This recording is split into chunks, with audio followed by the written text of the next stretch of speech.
Hi, welcome to my channel. Today we are going to talk about Joseph Andrews by Henry Fielding. So let's get started. The novel Joseph Andrews was written by Henry Fielding, whose full name was Henry Fielding. He was an English novelist and dramatist, born on April 22, 1707 in Sharham, Somerset, England, and he died on October 8, 1754 in Lisbon, Portugal. Fielding is best known for his sharp satirical style, his contribution to the development of the English novel, and his keen observation of 18th-century English society. Joseph Andrews was first published in 1742.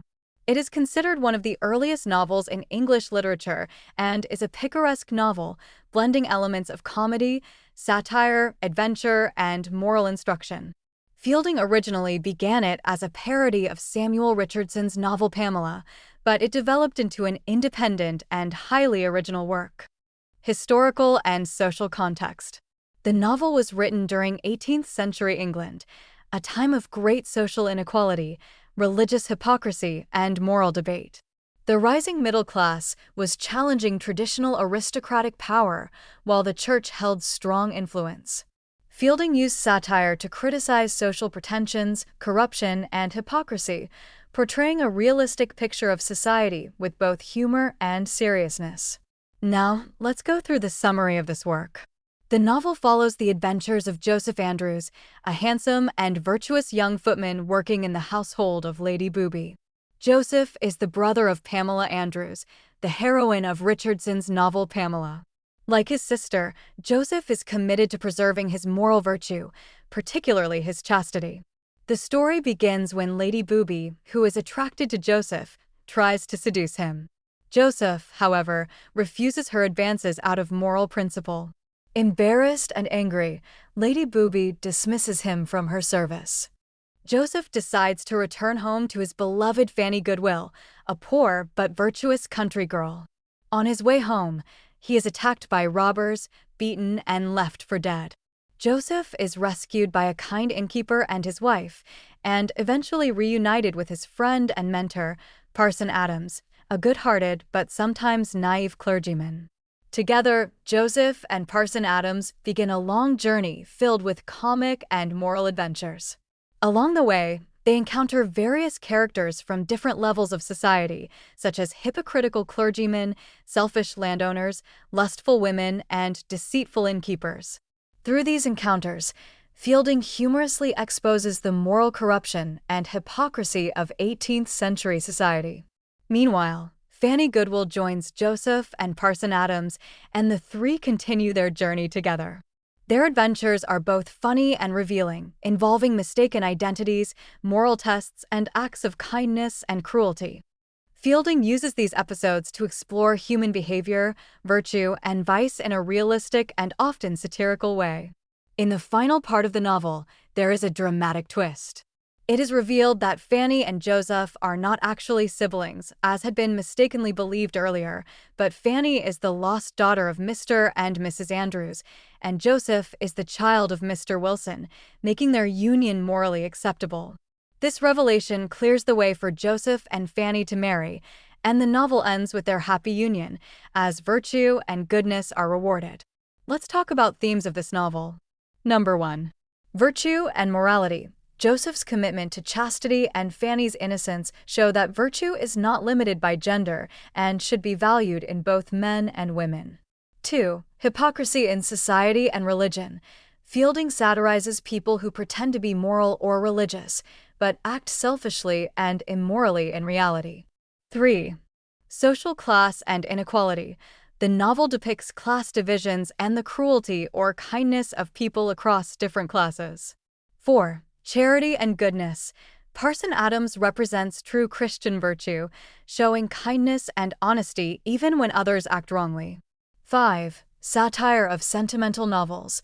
The book began as a parody of Richardson's Pamela, mocking the over-sentimental and moralizing tone of such novels, but it develops into a deeper moral story.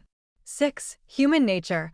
Through many comic adventures, Fielding explores both the good and bad sides of human nature.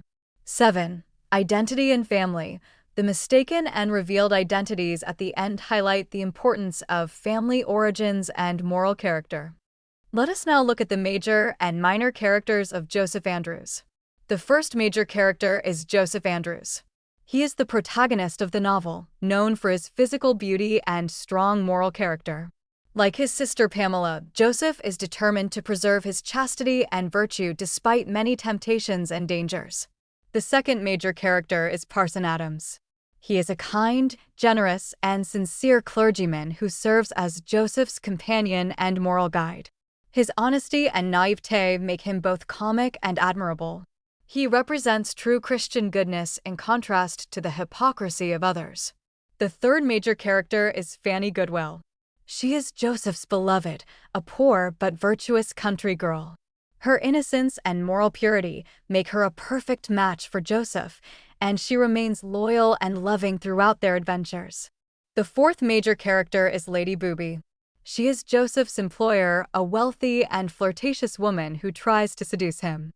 When Joseph refuses, she dismisses him in anger. She represents the corruption and selfishness of the upper class. The fifth major character is Mr. Booby. He is Lady Booby's nephew who had married Joseph's sister Pamela. He occasionally appears in the novel and plays a role in resolving misunderstandings near the end. Now let us briefly discuss the minor characters. Mr. Wilson, Joseph's biological father, whose backstory is revealed near the end. Mrs. Slipslop, Lady Booby's servant, who is also attracted to Joseph and provides comic moments. The innkeepers and travelers, various minor figures who appear throughout Joseph's journey, representing different types of society. Mr. and Mrs. Andrews, Joseph's foster parents, who raised him as their own. Critical importance. Joseph Andrews holds a significant place in English literature. It is one of the earliest English novels to combine realistic social commentary with comic adventure and satire.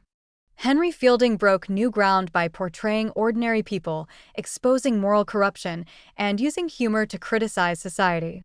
The novel also helped shape the development of the realistic novel in the 18th century. Its themes of virtue, hypocrisy, and social class continue to be relevant and studied today. It is admired for its lively storytelling, memorable characters, and moral insight. In conclusion, Joseph Andrews is more than just a comic adventure novel. It is a satirical and moral exploration of society, virtue, and human behavior. Through Joseph, Fanny, and Parson Adams, Fielding presents a world full of both goodness and hypocrisy, showing that virtue can survive in a corrupt society. This is why the novel remains an important and enjoyable part of English literature. Its blend of humor, social criticism, and moral reflection makes it a timeless classic for students and readers alike. So that was our today's topic. If you have any question, you can ask in the comment box. Thanks for watching.